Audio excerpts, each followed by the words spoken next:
시간 우리 다 함께 하나님의 말씀을 보겠습니다. 누가복음 10장 25절부터 37절까지의 말씀입니다.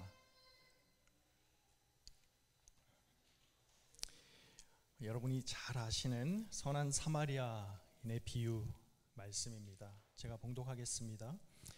어떤 율법 교사가 일어나 예수를 시험하여 이르되, 선생님, 내가 무엇을 하여야 영생을 얻으리이까? 예수께서 이르시되, 율법에 무엇이라 기록되었으며 내가 어떻게 읽느냐? 대답하여 이르되, 내 마음을 다하며 목숨을 다하며 힘을 다하며 뜻을 다하여 주 너의 하나님을 사랑하고 또한 내 이웃을 내 자신같이 사랑하라 하였나이다. 예수께서 이르시되, 너희 대답이 옳도다. 이를 행하라. 그러면 살리라 하시니, 그 사람이 자기를 옳게 보이려고 예수께 여짜오되, 그러면 내 이웃이 누구니이까? 예수께서 대답하여 이르시되, 어떤 사람이 예루살렘에서 여리고로 내려가다가 강도를 만나매 강도들이 그 옷을 벗기고 때려 거의 죽은 것을 버리고 갔더라. 마침 한 제사장이 그 길로 내려가다가 그를 보고 피하여 지나가고, 또 이와 같이 한 레위인도 그곳에 이르러 그를 보고 피하여 지나가되, 어떤 사마리아 사람은 여행하는 중 거기 이르러 그를 보고 불쌍히 여겨 가까이 가서 기름과 포도주를 그 상처에 붓고 싸매고 자기 짐승에 태워 주막으로 데리고 가서 돌보아 주니라. 그 이튿날 그가 주막 주인에게 데나리온 2를 내어주며 이르되, 이 사람을 돌보아 주라. 비용이 더 들면 내가 돌아올 때에 갚으리라 하였으니, 너의 생각에는 이 세 사람 중에 누가 강도 만난 자의 이웃이 되겠느냐? 이르되, 자비를 베푼 자니이다. 예수께서 이르시되, 가서 너도 이와 같이 하라 하시니라. 아멘. 우리 잠시 기도하고 시작하면 좋겠습니다. 아버지 하나님, 누가를 통해서 우리 예수님께서 가르쳐 주신 이 말씀이 기록되게 하시니 감사합니다. 하나님의 말씀에는 능력이 있음을 저희들은 알고 믿습니다. 아버지 하나님, 이 말씀이 저에게 10년 전 저의 삶의 노선을 변경하였던 것처럼 오늘 이 말씀이 선포될 때 이 자리에 있는 성도들의 마음밭에 이 말씀이 심겨져서 이 말씀으로 인하여 우리의 삶의 변화가 일어날 수 있도록 성령님 역사하여 주시옵소서. 부족한 저희지만 말씀 선포할 때 성령님께서 저희 부족한 부분 채워주시고 이 말씀의 온전한 뜻이 우리 성도들의 마음밭에 잘 전달될 수 있도록 이 자리에 함께하여 주시옵소서. 예수님의 이름으로 기도합니다. 아멘. 오늘 이 본문 말씀은 여러분 모두 너무나 잘 알고 있는 그런 유명한 말씀입니다. 우리가 흔히 선한 사마리아인의 비유라고 부르는 말씀입니다. 자, 오늘 말씀에 보면 처음에 어느 율법 교사가 예수님을 찾아와서 질문을 하는 것으로 이야기가 시작이 됩니다. 여러분이 율법 교사라고 하면 오늘날 누구라고 비유하면 좋을까요? 네? 아마 성경을 가르치는 교사, 신학교 교수가 될까요? 성경학자 또는 목회자라고 할 수 있을까요? 성경에 정통한 그러한 사람입니다. 그러한 율법 교사가 예수님을 찾아와서 질문을 하는데, 성경은 그 질문의 의도가 예수님을 시험하기 위한 것이었다고 밝히고 있습니다. 자, 그런데 그 질문의 내용이 무엇입니까? 선생님, 내가 무엇을 해야 영생을 얻겠습니까? 입니다. 여러분, 이 질문이 어떻게 예수님께 시험이 되는 걸까요? 이 질문이 어떤 불순한 의도가 있었던 걸까요? 사실 이 질문은 그렇게 불순한 내용의 질문은 아니죠. 그리고 거룩하게 살려고 하는 그러한 사람이라면 누구나 가질 수 있는 아주 삶의 본질적인 질문이라고 할 수 있겠습니다. 그런데 이 질문이 예수님께는 불순하게 들렸던 것이죠. 지금 이 율법 교사는 예수님께서 이 질문에 대한 답을 알고 있는가? 지금 묻고 있는 것인지도 모릅니다. 당시에 성경을 잘 알고 있는 사람들은 이 질문에 그저 주저없이 답할 수 있는 그런 아주 보편적이고 또 누구나 그 답을 알고 있다고, 좀 성경을 잘 알고 있는 경건한 사람이라고 한다면 오늘 이 질문에 사실 이 율법 교사가 자기가 질문하고 자기가 대답을 하는데 그 율법 교사의 답과 다르지 않은 똑같은 답을 할 정도로 그렇게 평범한 질문이라고도 할 수 있겠습니다. 자, 그런데 여러분, 여기서 내가 무엇을 해야 영생을 얻겠습니까? 여기서 우리가 좀 영생이라고 하는 단어를 좀 생각해 보면 좋겠습니다. 성경에 영생이라고 하는 단어가 신약 성경에 곳곳에 등장을 합니다. 여러분, 영생의 뜻이 무엇일까요? 직역하면 영원한 생명이라고 할 수 있겠는데, 성경에서 이 영생이라고 하는 단어가 나올 때 eternal life 또는 everlasting life라고 우리가 영어로 번역이 되지만, 이 영생의 뜻은 우리가 생각하는 영원히 사는 생명, 마치 진시 황제가 추구했던 그 불로 장생의 그러한 삶, 죽지 않는 삶, 소멸되지 않는 삶, 단순히 죽지 않고 1000년, 12000년, 12억 6300만 년을 사는 그러한 불로 장생의 생명을 의미하는 것이 아닙니다. 그렇죠?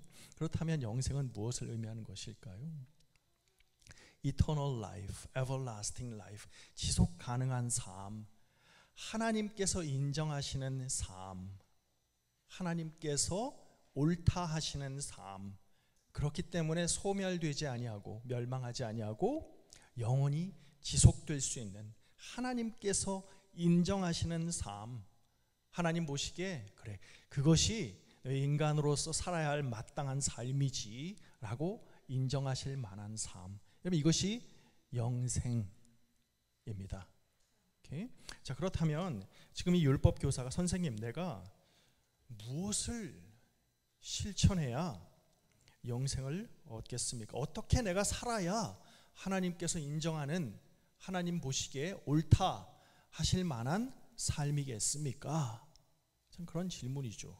사실 좋은 질문이라고 할 수 있겠습니다. 자, 그런데 여러분,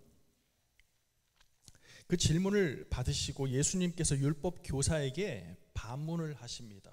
뭐라고 말씀하시냐면, 율법에 무엇이라고 기록하였으며 너는 그것을 어떻게 읽고 있느냐. 그렇죠? 자, 그러자 성경을 잘 알고 있는 율법 교사는 아주 반사적으로 이 질문에 즉답을 합니다. 먼저 신명기 6장 5절 말씀을 인용을 하고 있죠. 당신들은 마음을 다하고 뜻을 다하고 힘을 다하여 주 당신의 하나님을 사랑하십시오 라고 하는 신명기 6장 5절의 말씀입니다. 이 말씀은 유대인들이라고 한다면 누구나 다 암송하여 잘 알고 있는 삶의 가장 중요한 모토와도 같은 말씀이라고 할 수 있겠습니다. 여러분, 주변에 정통 유대인들 혹시 보시는 분들 계시겠죠? 토요일 안식일이 되면 여러분, 금요일 저녁부터 토요일 저녁까지 때가 이제 사바스, 안식일이지 않습니까? 그러면 그들은 이제 시나고그에 가서 이제 예배를 드리죠.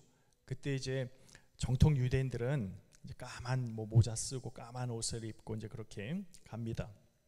그때 여러분 이렇게 유심히 보시면 이마에 그 모자 안에 가죽 상자를 이렇게 쓰고 있는 걸 볼 수 있죠. 또 어떤 사람은 여기 구레나룻에, 또 어떤 사람들은 여기 손목에 작은 가죽 상자를 달고 다니는 것을 보게 됩니다. 플렉토리스라고 불리우는 그 가죽 상자 안에는 성경 말씀이 기록되어 있습니다. 종이에 새겨져서 이렇게 잘 말려가지고 조그맣게 그 상자 안에 들어가 있는 것이죠.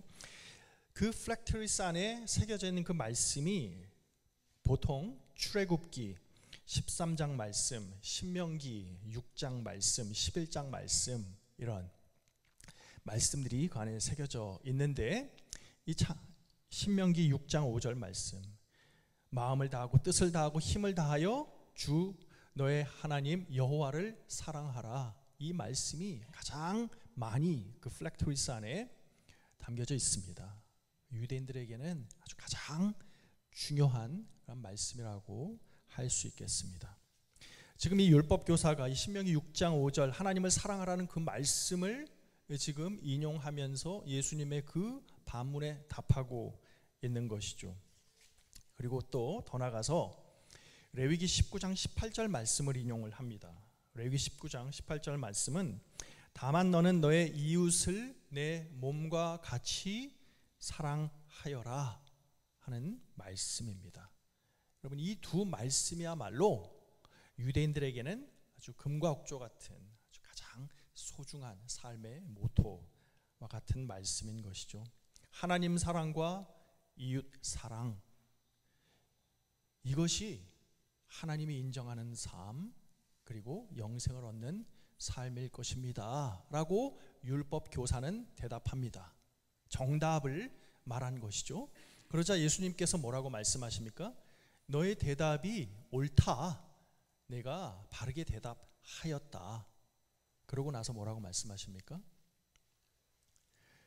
그대로 가서 행하라 말씀하십니다. 여러분, 예수님께 중요한 것은 정답을 내가 알고 있느냐가 중요한 것이 아니라, 물론 그것도 중요하죠. 그렇지만 거기에 머물면 안 되고 더 나아가서 그것을 행하는 것까지 나가야 그 알미 완성된다는 것입니다. 율법 교사는 자기가 지금 정답을 알고 있는 것을 자랑했지만, 예수님은 거기서 더 나아가 내가 알고 있는 그대로 행하라 라고 말씀하시는 것이죠. 이것을 지금 율법 교사는 간과하고 있었던 것입니다. 우리가 기독교를, 저는 이렇게 좀 종교라고 표현하는 것이 좀 거부감이 있긴 하지만, 종교라고 한다면 여러분, 이 기독교는 알의 종교가 아니고요, 실천의 종교, 행함의 종교라고 할 수 있겠습니다. 여러분, 세상은 명사로 변화되지 아니하고 동사로 변화됩니다. 여러분, 동사 없는 명사, 그것은 그죠? 그것만 가지고는 세상을 변화시킬 수 없습니다. 우리의 신앙이 얼마나 많은 경우에 그저 명사에 머물러 있는 경우가 많습니까? 믿음도 우리에게는 그저 믿음이라고 하는 명사로 우리 안에 머물러 있지는 않습니까? 그죠? 근데 예수님께서 우리에게 말씀하시는 것은 그 믿음은 우리의 삶 속에서 삶으로 실천해야 하는 믿음입니다. 그 믿음이 명사에 머물지 말고 동사로까지 나아가야 한다는 것입니다. 그래야 나의 삶이 변화되고, 그래야 우리가 속한 이 세상이 변화된다는 것이죠. 많은 문제는 우리의 이 기독교 신앙이 명사에 머물고 있다는 것입니다. 그렇죠? 아는 것, 정답을 맞추는 것에 초점이 맞춰 있을 때 그 기독교는 우리에게 임팩을 주지 못한다는 것입니다. 자, 그러면서 율법 교사의 다음 질문이 이어집니다. 자, 이 질문도 지금 순수하지 않은 의도가 담겨져 있다는 것을 성경은 이렇게 언급하는데요. 그 율법 교사는 자기를 옳게 보이고 싶어서 그 다음 질문을 합니다. 그 질문이 뭐냐면, 자, 예수님, 그렇다면 자, 하나님 사랑과 이웃 사랑이 우리가 살아야 할 삶이라고 한다면, 알겠습니다. 내가 그렇게 한번 행해 보겠습니다. 그런데 우리가 하나님은 어떤 분이신지 알겠는데 내 이웃이 누구입니까? 입니다. 내 이웃이 누구입니까? 근데 여러분, 여기서 이 이웃은 우리 집 옆집 사는 사람, 그 사람을 말하는 것이 아니죠. 그죠? 내 주소, 옆 주소에 사는 사람을 지금 묻는 것이 아니라, 이 유대인들이 지금 이야기하는 내 이웃이 누구냐고 할 때 이 이웃은 내가 살면서 함께 교류하고 함께 나의 삶을 나누고 동행하고 내가 상종할 만한 사람, 그런 사람을 의미하는 것입니다. 그러니까 내 이웃이 누구입니까? 라고 하는 이 질문 속에는, 자, 예수님, 하나님 사랑과 이웃 사랑, 이것이 가장 중요한데, 그러면 내가 상종할 만한 사람, 나의 이웃이 되기에 합당한 사람은 누구를 지금 의미하고 계시는 것입니까? 내가 행해야 할 그 행함이 누구를 향해야 하는 것이라고 지금 당신은, 예수님은 말씀하고 있는 것입니까? 이렇게 질문하고 있는데, 이것은 율법 교사가 자기를 옳게 보이려고 영적인 나르시시즘으로 말미암아 지금 질문하고 있는 것입니다. 자, 유대인들에게는요, 이웃이 사실 같은 동료 유대인들 외에는 없습니다. 유대인 바깥에 있는 사람들은 그들은 이방인이라고 불렀고, 이 이방인들은 유대인들의 생각에 의하면 하나님께서 지옥불의 땔감으로 쓰려고 만든 사람들이라고 여겼을 만큼 유대인들은 이방인을 사람으로 여기지 않았습니다. 하나님을 모르는 사람들, 그죠? 자신들은 선택받은 백성이고 이방인들은 그저 지옥불의 땔감에 불과한 그런 대상이었습니다. 그런 이방인들과 뭐 삶을 나누고 교류하고 상종하고 이럴 이유가 전혀 없었던 것이죠. 그렇기 때문에 그들은 유대인들이라고 하는 어떤 자기 만족, 어떤 자기 자부심을 가지고 있었지만, 그 유대인이라고 하는 그 울타리를 넘어서지 못하고 그 안에 갇혀 있었던 사람들입니다. 그런 그가 내 이웃이 누구입니까? 라고 지금 예수님께 질문한다는 것은 굉장히 불순한 의도를 가지고 지금 하고 있는 것이죠.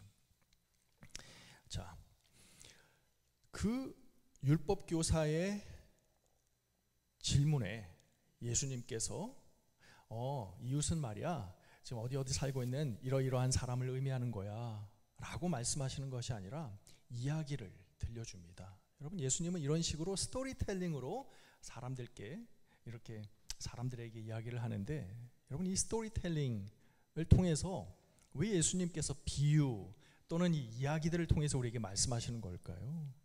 왜냐하면 그 이야기들 속에서 그 듣는 사람들은 그 이야기 속에서 내가 누구와 아이덴티파이 하느냐, 너는 이 이야기 속에 나오는 등장인물 가운데 너를 누구라고 생각하느냐, 그것을 질문하게 만드는 힘이 있기 때문입니다. 자, 여러분 한번 보십시오. 자, 이제 오늘 이 비유의 내용을 이제 보면, 예루살렘에서 여리고로 가는 길에 어떤 사람이 강도를 만나 강도들이 그 옷을 벗기고 때려 거의 죽은 것을 버리고 갔다 하는 배경 설명으로 예수님께서 그 이야기를 시작을 하십니다. 근데 여러분, 예루살렘에서 여리고로 내려가는 길이었는데, 여러분, 예루살렘은 해발 한 2300피트 정도 되는 아주 높은 고지대에 있었던 도시입니다.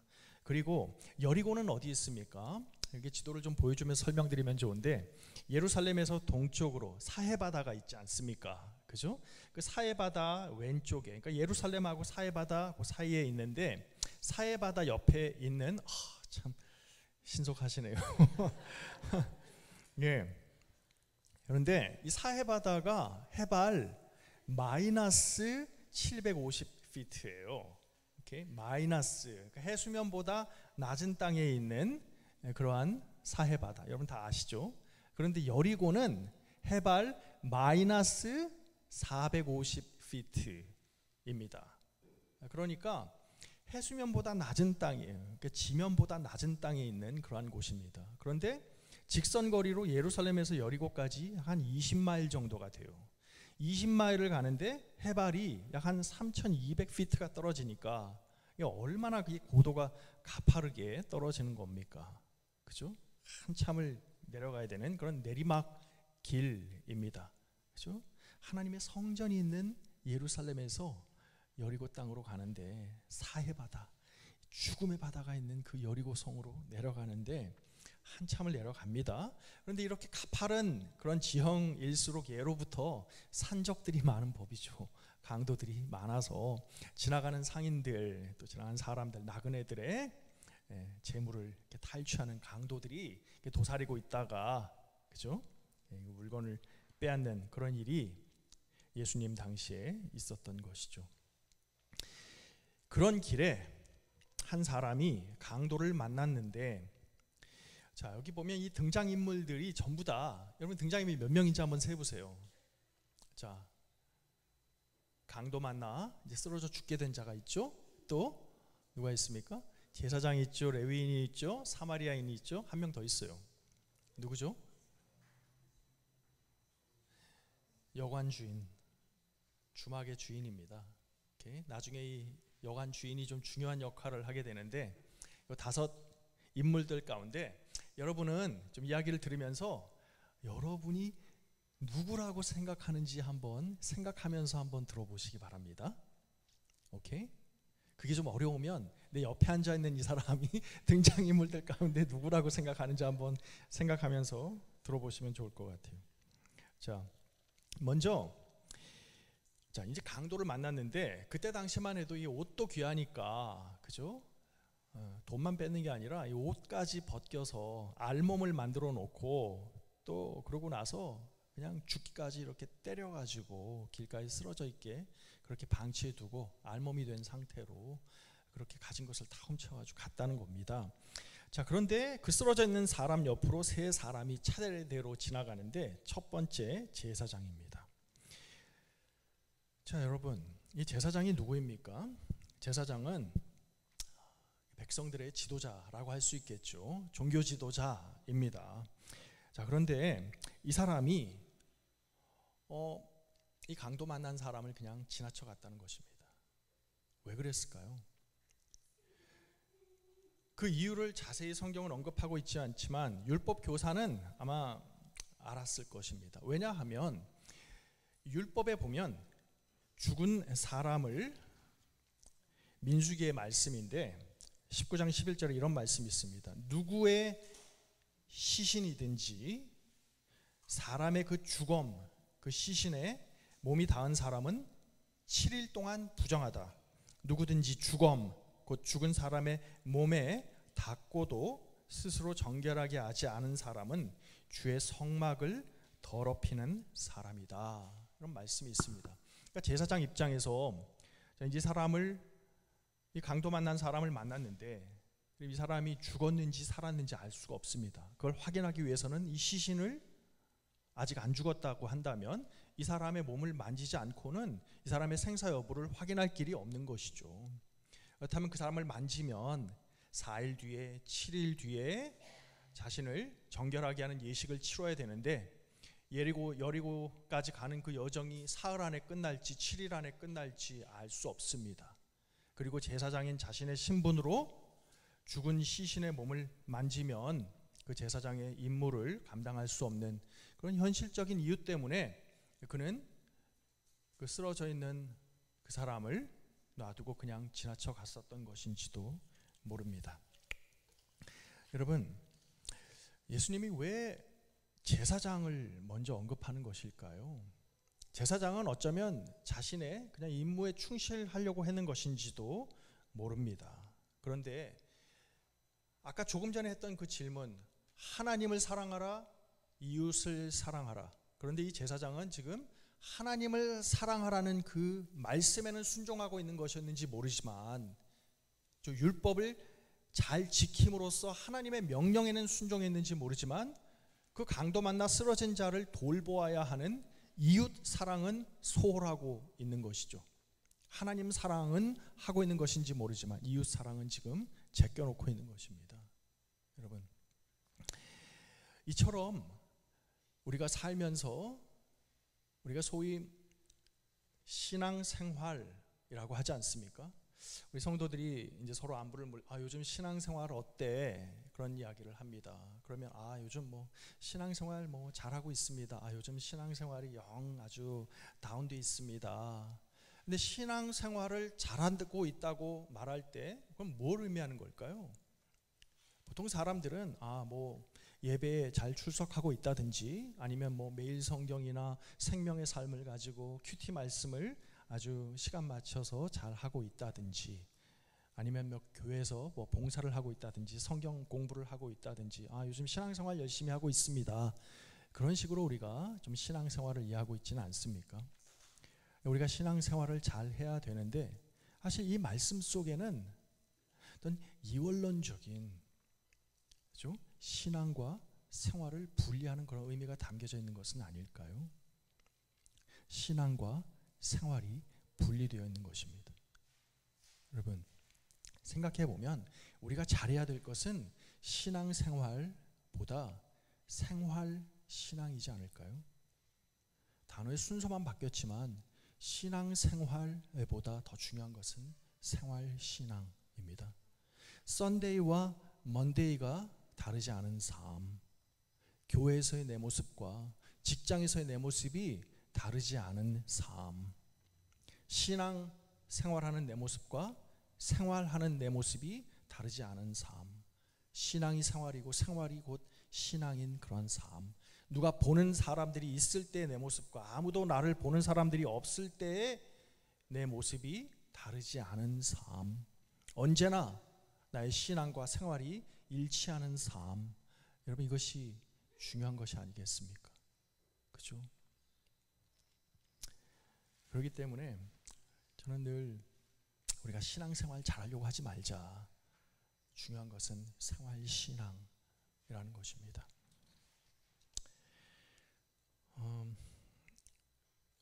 제가 이제 풀러 신학교에 다닐 때였는데요, 그때 한 어떤 전도사님을 만났어요. 근데 이 전도사님이 아주 우리 신학생들 사이에서는 아주 유명한 사람이었습니다. MD바는 그 친구들 가운데 저희보다 7살이나 나이가 많았고, 한국에서 늦게 신학하시고 늦게 유학 오셔가지고 보통 이제 7살이 더 많은데, 이렇게 아주 그냥 아주 신앙생활을 열심히 하시는 분이었어요. 신유의 은사도 있고, 신학생 중에 누가 아프다고 그러면 막 기도해 준다고 그러고 막 그래요. 그리고 이 교회 저 교회 부흥회도 아직 안수도 안 받았는데 여기저기 다니면서 부흥회도 인도하고 막 그런 분이 있었습니다. 근데 이분이 이제 미국에 늦게 유학을 와서 풀러 신학교에 이제 다니게 됐는데, 그 뉴 테스트먼트라고 하는 이제 수업 과목이 있었어요. 그 뉴 테스트먼트 클래스에 저하고 같은 반이 되었습니다. 같이 공부를 하는데, 신학교에서 이제 신학교 교수님들이 대체적으로 사람들이 참 착해요. 학생들을 너무 믿어줘요. 시험 문제를 내주고는 시험 감독하는 게 아니라 그냥 그러고 나가요. 그리고 시험 다 끝나면 그냥 답안지 앞에다가 그냥 제출하고 그러고 이제 가면 된다고 그렇게 이야기를 합니다.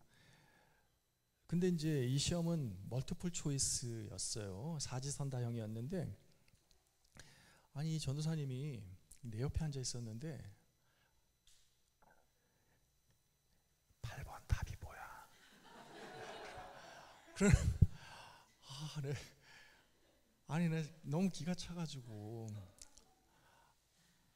어떻게 하면 좋을까요? 네? 그럴 때 그 일반 학교도 아니고 신학교에서 답이 뭐야 그러는데 그냥 못 들은 척했어요 처음에는. 근데 자꾸 이렇게 막 물어보는 거예요. 그냥 미국 학생들도 있고 중국 학생도 있고 필리핀에서 온 신학생들도 있고 막 다 있는데, 한국말이라고 못 알아듣긴 했겠지만 그 시험 중에 이렇게 누굴 옆에 이렇게 이상하잖아요. 근데 끝까지 내가 답을 안 해줬어요. 알고는 있었는데 답을 안 해줬죠. 시험이 다 끝나고 이제 나왔는데 그 전사님 바깥에 기다리고 있는 거예요. 그래서 이제 지금 무슨 말을 하려나 하는데 막 너무 화가 나가지고 이 사람이 저한테, 같은 한국 사람들끼리 말이야, 그 좀 가르쳐 달라면 가르쳐 주지, 그 좀 나보다 영어 좀 잘한다고 말이야, 이런 식으로 이렇게 얘기를 하시더라고요. 그래서 전도사님, 지금 여기가 지금 신학교인데 여기 와가지고 지금 그 답안지를 가르쳐 달라는 게 말이 됩니까? 막 이제 그랬더니 막 더 화를 내면서 막 뭐라고 막 그러다. 그럼 하여튼 가지고 그 후에 몇 년 동안 졸업할 때까지 그 사람하고는 이제 관계가 끊어졌어요.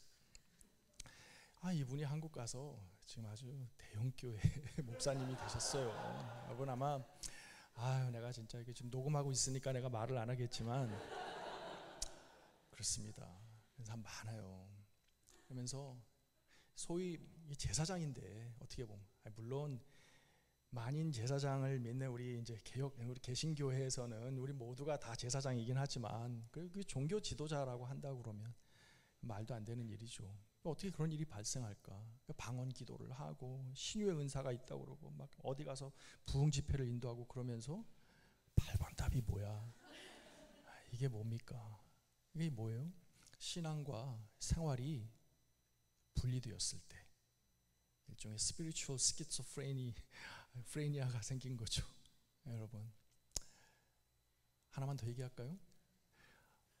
플러신학교에 이거 플러신학교 욕을 좀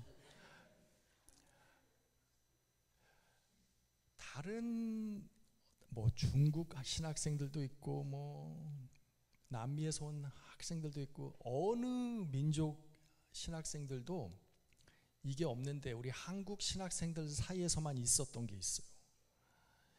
여러분 이게 신학이라는 게 무슨 학문이 막 이렇게 그냥 막 갑자기 막 뭐 짧은 시간 안에 막 뭐 무슨 뭐 물리학이나 무슨 뭐 AI도 아니고 이게 뭐 2000년이 넘은 학문인데 뭐 하루아침에 막 뭐 새로운 뭐 티어리가 나오고 이러는 게 아니잖아요. 그러니까 300년 전이나 지금이나 다 뭐 교리가 다 그렇단 말이에요. 그러니까는 시험 문제가 10년이 되고 15년 동안 시험 문제를 안 바꾸는 교수님들이 많이 계세요.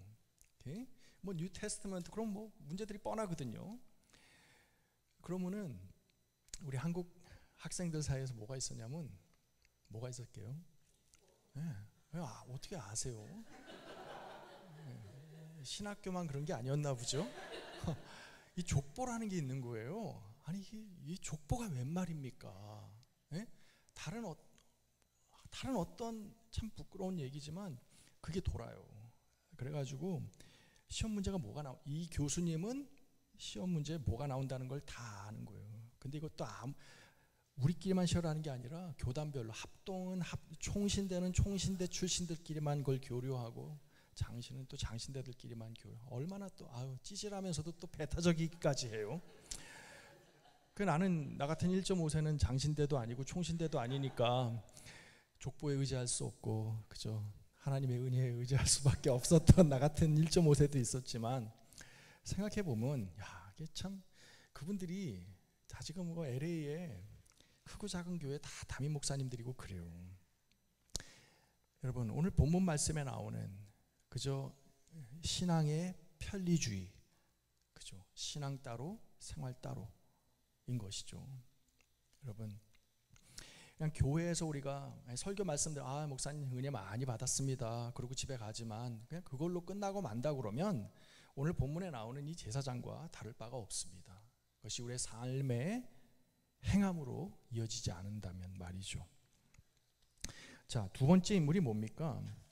레위인입니다. 이 레위인은 이게 좀 할 말이 많은데 좀 한마디로 말씀드리면 배타주의의 전형이다. 저는 좀 그렇게 얘기하고 싶은데 시간이 많이 없어서 자세히는 얘기를 못 하겠고요. 레위인이 누구예요, 여러분? 레위인은 유대인들의 그 12지파가 있지 않습니까? 그 가운데 예배와 제사를 담당하고 있는 그 지파입니다. 근데 어떻게 레위인이 되죠? 이건 자기 선택으로 되는 게 아니라 그냥 출생으로 혈통으로 말미암아 되는 거예요. 자기 선택이 아니라 태어나 보니 레위인인 거죠. 그죠? 그런데 여러분 이 세상도 그렇지 않습니까? 우리가 뭐 누구네 집에 태어나고 싶어서 누구의 부모 밑에 태어나고 싶어서 태어나는 것 아니죠. 태어나 보니 한국인이고 태어나 보니 뭐 미국이고 한국이고 태어나 보니 뭐 우리 부모님이 뭐 금수저이기도 하고 태어나 보니 고아이기도 하고 그렇습니다. 우리가 태어나면서 결정할 수 없는 것 그저 태어났기 때문에 나에게 주어지는 그런 것들이 있지 않습니까? 그런데 이 레위인은 강도 만난 사람을 만났는데 그냥 지나갔습니다. 성경은 그 이유에 대해서 자세히 언급하고 있지 않지만 아마 이때 당시에 사람들이 추측할 수 있는 몇 가지 이유 중에 하나가 그때 여리고 내려가는 길에 그 길을 기다리고 있었던 그 강도들이 많이 쓰는 수법 중에 하나가 죽은 척하고 있기입니다. 죽은 척하고 있다가 누가 도와주러 오면 강도떼들이 습격해서 그 도와준 사람을 이제 습격하는 그런 거죠. 그러니까 여리고 성에 내려갈 때는 그런 상황을 잘 피해라고 하는 그런 노하우들이 많이 벌써 공유되고 있었겠죠. 그러니까 그런 이야기를 잘 알고 있다고 하면 저 사람이 지금 죽은 척하고 있는 건지도 몰라. 가서 도와주면 저 사람이 그 주변에 있는 사람 나를 습격할지도 몰라. 그런 생각을 가지고 어쩌면 피했는지도 모릅니다. 그죠? 여러분, 우리도 많은 경우 이런 모습을 보일 때가 있지는 않습니까? 신앙의 편리주의이죠. 괜히 복잡한 상황에 연루되고 싶지 않은, 좋은 게 좋은 거고 편안한 게 편안한 거고, 그죠? 나의 삶에 어떤 트러블이 일어나는 것을 원치 않는, 우리 신앙생활을 하면서, 여러분, 저는 이렇게 목회를 하면서 참 우리가 정말로 원하는 게 예수님의 말씀대로 따르는 삶을 사는 것일까? 아니면 내가 원하는 어떤 기복의 삶이 있는데 그것을 예수님께서 도와주시는 것 같아서 예수님을 우리가 수단으로 이용하고 있는 것은 아닐까? 그럼 이런 생각을 할 때가 종종 있습니다. 예수는 목적이지 수단이 될 수 없지 않습니까? 그런데 많은 경우에 나의 편리 때문에 나의 신앙의 임무를 저버리는 때가 많이 있다는 것입니다.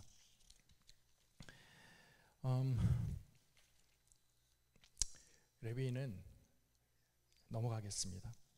세 번째 사람이 나타납니다. 자, 이야기가 여기까지 진행되었을 때 이제 여러분 율법 교사의 그 표정이 어떻게 변화되었을지 한번 가만히 생각해 보세요. 처음에는 가만히 진지하게 잘 듣고 있었을 겁니다. 제사장을 저렇게 폄하시키다니, 레위인마저 하면서 눈꼬리가 살짝 아마 올라가기 시작했을 것 같아요. 그런데 세 번째 등장인물이 나타나는데 전혀 예상치 못했던 사마리아인을 언급하는 데까지 나아가서는 율법 교사의 표정이 어떻게 됐을까요? 엄청 일그러졌을 것 같습니다. 왜냐하면 여러분, 사마리아인들이 어떤 사람들입니까?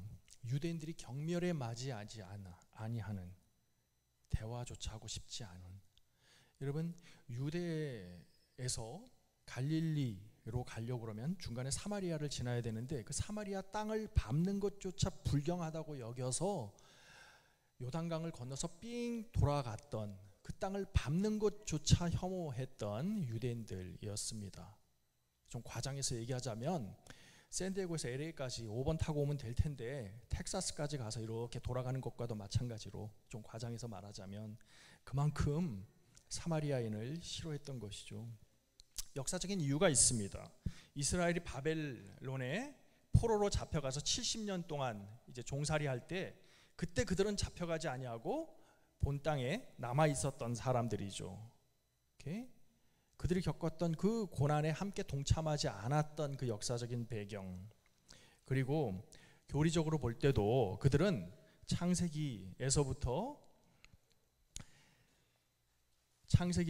민수기까지만 성경으로 인정하고 여호수아부터 말라기까지는 성경으로 인정하지 아니하는, 그런 종교적으로도 신학적으로도 다른 견해를 가지고 있었던 사람들입니다. 그리고 유대인들이 하나님의 집으로 여기는 그 예루살렘 성전도 인정하지 아니하고 그들은 그리심이라고 하는 산에 자기들만의 성전을 따로 지어서 자기들끼리 예배드리고 있는 그런 사람들이었습니다. 그런데 지금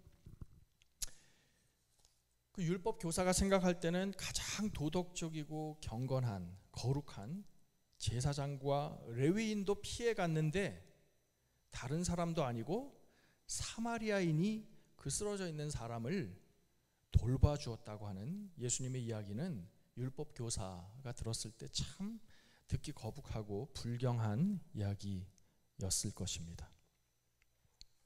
여러분 한번 생각해 보세요. 여러분들에게 사마리아인은 누구입니까? 우리 다 있을 겁니다. 여러분에게 사마리아인은 누구입니까? 어떤 특정 인종일 수도 있고, 어떤 특정 종교를 가진 사람일 수도 있고, 어떤 특정 성향을 가진 사람일 수도 있고, 또 어떠한 개인일 수도 있고요. 우린 저마다 마음속에 그런 사마리아인들을 가지고 살아갑니다.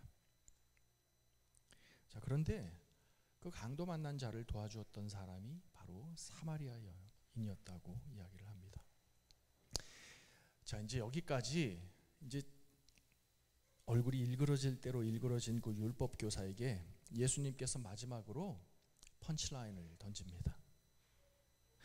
자, 여러분 이 질문을 가만히 생각해 보세요. 오늘 본문 10장 36절에 너는 이 세 사람 가운데, 제사장, 레위인, 사마리아인 이 세 사람 가운데 누가 강도 만난 사람에게 이웃이 되어 주었다고 생각하느냐 입니다.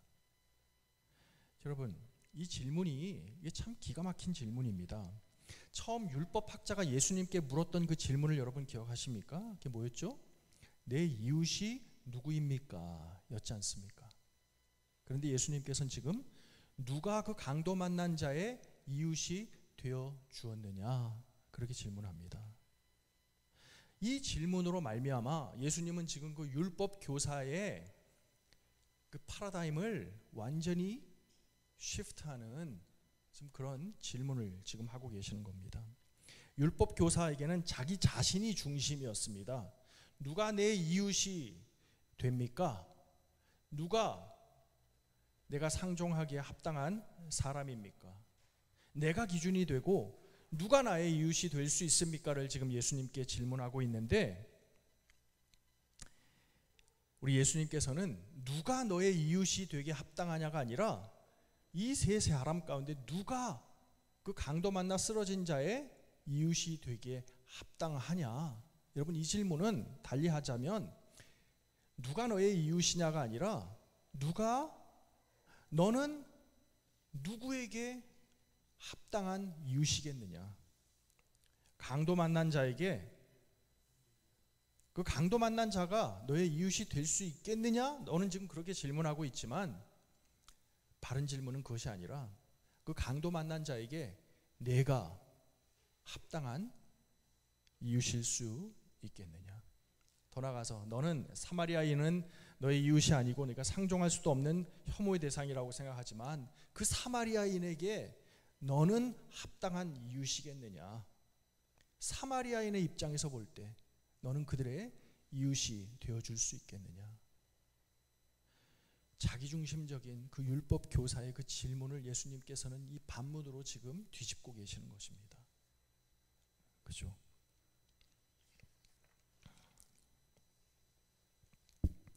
우리가 하나님께 이렇게 질문합니다. 하나님, 저들이 우리가 그리스도인으로서 상관할 만한 사람들입니까? 우린 거룩한 그리스도인들인데 저 사람들은 타 종교인들이고요, 나와 생각이 다른 사람이고요, 이런 인종이고요, 이런 문화적인 배경을 가지고 있는 사람이고요, 이래서 다르고 저래서 다르고 저들은 우리가 상종할 수 있는 사람일까요? 우린 그렇게 질문하지만 예수님께서는 그런 내가 그들의 이웃이 될 수 있겠느냐, 그들의 입장에서 그들의 기준에서 볼 때 너는 그들에게 합당한 이웃일 수 있겠느냐. 완전히 주객이 전도되는 그런 질문을 지금 하고 계십니다. 그 질문을 하는 내 모습이 바로 제사장 레위인의 모습이 아니겠는가. 자, 그러면 이제 성경 퀴즈를 하나 하겠습니다. 오늘 이야기의 주인공은 누구일까요? 이 5 등장인물 가운데 여러분 주인공이 누구일까요? 제사장일까요? 레위인일까요? 유력한 후보가 아마 사마리아인일 것 같은데 사마리아인이 주인공일까요? 아니요. 오늘 이 질문을 가만히 예수님의 그 질문을 생각해 보세요. 이 세 사람들 가운데 누가 강도 만나 쓰러진 자의 이웃이겠느냐. 예수님께서 이 이야기에서 생각하는 주인공은 바로 강도 만나 쓰러진 자입니다. 강도 만나 쓰러진 자의 입장에서 볼 때 제사장과 레위인과 사마리아인 가운데 누가 비유시겠느냐. 그러니까 지금 예수님은 그 강도 만나 쓰러진 자를 이야기의 중심에 놓고 그 주변 인물들을 배치하고 있는 거예요. 내가 중심이 아니라 강도 만나 쓰러진 자입니다. 그렇기 때문에 사실 오늘 이 비유의 말씀은 선한 사마리아인의 비유가 아니라 달리 고쳐야 되지 않을까요? 강도 만나 쓰러진 자의 비유여야 할지 모르겠습니다. 그렇다면 여러분, 강도에게 자기의 가진 모든 것을 빼앗기고 지금 길가에 쓰러져 있는 그 사람은 누구일까요? 한번 질문해 보십시오. 강도 만나 길가에 쓰러져 있는 그 자가 누구입니까? 예루살렘에서 여리고로 내려가는, 힌트를 드리자면 하나님의 집, 그 높은 보좌에서 지구상 가장 낮은 그 여리고 지하로 내려가는 그 노선에 강도 만나 쓰러져 옷이 벗기우고 헐벗고 굶주리고, 오늘 본문엔 언급하고 있지 않지만 채찍질 당하고 가시면류관을 쓰고 옆구리에 창을 찔리우고, 그 자가 누구입니까?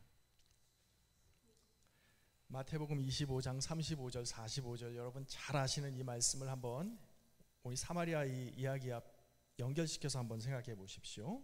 마태복음 25장에 너희는 내가 줄일 때에 내게 먹을 것을 주었고 목마를 때에 마실 것을 주었으며 나그네로 있을 때에 영접하였고 헐벗을 때에 입을 것을 주었고 병들어 있을 때에 돌보아 주었고 감옥에 갇혀 있을 때에 찾아주었다 할 것이다. 그때 의인들은 그에게 대답하기를 주님, 우리가 언제 주님께서 줄이신 것을 보고 잡수실 것을 드리고 목마르신 것을 보고 마실 것을 드리고 나그네 되신 것을 보고 영접하고 헐벗으신 것을 보고 입을 것을 드리고 언제 병드시거나 감옥에 갇히신 것을 보고 찾아갔습니까? 하고 말할 것이다. 임금이 그들에게 말하기를 내가 진정으로 너에게 말한다. 너희가 여기 내 형제 자매 가운데 지극히 보잘것없는 사람 하나에게 한 것이 곧 내게 한 것이다 할 것이다. 그러니까 여러분 보십시오. 제가 지난주에 너무 이렇게 시간에 쫓겨서 막 성급하게 얘기해서 잘 말씀이 전달되지 않은 것 같아서 집에 가는 5번 프리웨이에서 참 이러면서 올라갔는데 상향주의와 하향주의를 말씀을 드렸는데 예수님의 그 하향주의 노선을 생각해 보십시오. 예? 그는 빌립보서 2장 9절에 의하면 하나님과 근본 동체 하나님이신 분이 하나님과 같음을 당연한 것으로 취할 것으로 여기지 아니하시고 자기를 비워 종의 형체를 가지사 사람이 되시고 죽기까지 순종하셨으니 십자가에 죽으심이 이러라. 여러분 하나님과 같으신 분이 그 하늘 보좌에 계신 분이 낮아지고 그래서 죽기까지 순종하시는, 여러분 이것은 예루살렘에서 여리고로 내려가는 동선이 아니겠습니까? 그죠? 거기에 강도 만나 쓰러진 자가 되어 우리 앞에 나타나 있습니다. 십자가에 달린 하나님입니다. The crucified God 이죠. 이 세상 모든 것이 그로 말미암아 지은 바 되었음에 그로 말미암지 않고는 지어진 것이 없나니라. 그죠? 요한복음 1장입니다. 이 모든 것의 우주 만물의 주인이신 분이 자기 땅에 오매 자기 백성이 그를 영접치 아니하였더라입니다. 예루살렘에 오셨는데 내려오고 그 길에 강도를 만나서 자신의 모든 것을 다 빼앗기고 십자가에 못 박혀 죽기 위해 달려 계신 그 강도 만나 쓰러진 자, 옷 벗기우고 맞고 채찍질 당하고 피 흘리고 쓰러져 있는 그 사람, 예수님은 지금 이 사마리아 이 비유에서 강도 만나 쓰러진 자와 당신 자신을 동일시하고 있는 것이 아니겠습니까? 여러분 오늘도 수많은 사람들이 예수님의 그 십자가를 스쳐 지나갑니다. 그래서 하나의 기독교의 그냥 장식으로 여기며 예수님의 그 삶, 그것을 그저 그냥 기독교라고 하는 그 종교의 창시자의 행보였을 뿐 내가 따라야 할 길이라고 여기지 아니하며 제사장처럼 레위인처럼 십자가를 스쳐 지나가고 있습니다. 여전히 예수님은 그 십자가 위에 달려 숨을 헐떡이면서 죽어가고 있습니다. 아무도 그를 만지려고 하지 않습니다. 그를 만지면 내가 이 땅에서 누리는 것들 포기해야 될지도 모릅니다. 자, 여러분 여기서 하나만 더 해볼까요? 그러면 이 다섯 번째 등장인물 이 여관 주인은 어떤 역할을 하는 걸까요? 이 이야기에서 저와 여러분은 누구여야 마땅할까요? 자, 시간이 없어 넘어가려고 했는데 하나만 더 합시다. 예수님은 지금 강도 만나 쓰러진 자인 동시에 당신 자신을 사마리아인과도 동일시하고 있습니다.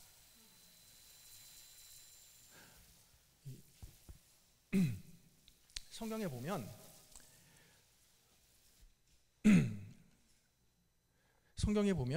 복음서 곳곳에 유대인들이 예루살렘을 이걸 바꿔야겠습니다.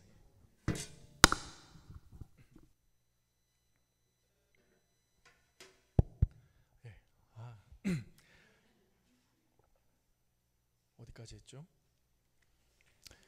유대인들이 예수님을 향해서 우리가 너를 사마리아인이라 귀신 들린 자라고 일컫는 것이 옳지 아니하냐 그렇게 정죄하죠. 예수님께서 뭐라고 말씀하시냐면 나는 귀신 들린 것이 아니라 하나님의 일을 하려 함이라 그렇게 말씀하세요. 그런데 보시면 예수님께 당신을 사마리아인이라고 정죄하는 것에 대해서는 언급하지 아니하시고 귀신 들린 자가 아니냐 거기에는 아주 적극적으로 해명을 하시죠. 사마리아 여인을 찾아가서 대화했던 우리 주님, 그는 어쩌면 혈통적으로는 사마리아인이 아니었는지 모르지만 그는 자신을 사마리아인과 동일시하고 있는 것은 아닐까요? 자, 보십시오. 왜냐하면 그 사마리아인이 그 강도 만나 쓰러진 자를 데리고 가서 주막에 가서 그 여관 주인에게 맡기면서 2데나리온을 주면서, 여러분 2데나리온은 데나리온 하루 품삯입니다. 요즘 하루 일하면 얼마 벌입니까? 뭐 200불 번다고 치면 두 품삯이니까 한 400불 정도를 주면서 여관 주인에게 이 자를 잘 돌봐 주라고, 내가 지금 가야 할 길을 가지만 내가 다시 돌아올 것이라고. 그리고 이 2데나리온 외에 추가로 더 비용이 든다면 그때는 당신의 자비를 들여 이 사람을 도와주십시오. 내가 반드시 돌아와서 그 돈을 갚겠습니다. 내가 돌아오는 그날까지 이 사람을 당신에게 맡깁니다. 그렇게 이야기합니다. 그럼 여러분, 언제 돌아올지 모르는데 400불 가지고 이 사람을 돌볼 수 있겠습니까? 만약에 3,000불이 들면 어떡하죠? 16,000불이 들면 어떡하죠? 일단 2데나리온을 준 것은 그 사마리아인이 그 여관 주인에게 내가 지금 빈말로 하는 것이 아니라 내가 반드시 돌아온다는 것을 확증하는 의미로 이 2데나리온을 먼저 드립니다. 그러니까 내가 빈말로 하는 것이 아니라는 것을 믿고 추가로 비용이 들면 자비를 들여서라도 돌봐 주십시오. 내가 반드시 돌아와서 그 추가 비용을 다 갚아 드리겠습니다. 여러분, 성경의 맨 마지막 구절이 뭡니까? 요한계시록 22장 12절 말씀에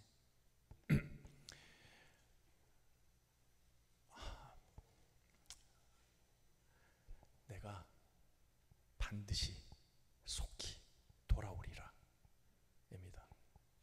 예수님께서 당신 자신을 사마리아인과 동일시하시며 내가 돌아올 것이다. 그때까지 이 강도 만나 쓰러진 자를 도와주라는 겁니다. 누구한테 도와주라고요? 그 여관 주인한테. 그렇다면 여러분, 저와 여러분은 누구일까요? 이 이야기에서 바로 그 여관 주인이 아니겠습니까? 여관 주인에게 돌봐주라고. 그리고 당신이 돌봐줘 이 사람을 그저 강도 만나 쓰러진 자가 아니라 이 사람을 나로 여겨 주십시오. 누가 내가 헐벗고 굶주리고 옥에 갇혔을 때 나를 돌봐주었느냐? 여기 지극히 작은 소자 하나한테 한 것이 바로 나에게 한 것이다. 그러니까 이 강도 만난 자 도와주라. 나로 여기고 도와주라. 그러면 내가 지금 너희 교회에 맡겨준 이 리소스 가지고 모자란 거 알아. 이거 400불 가지고 택도 없는 거 알아. 너 지금 네가 가지고 있는 자원 가지고는 이 사람 너 사회 문제 이거 다 해결할 수 알아. 내 자비를 들여서 내 가진 것으로 도와줘. 내가 돌아올 때 다 갚아줄게. 입니다. 이게 기독교예요. 네? 여관 주인은 첫 번째 여러분 신약 성경 여관 주인이 2번 나와요.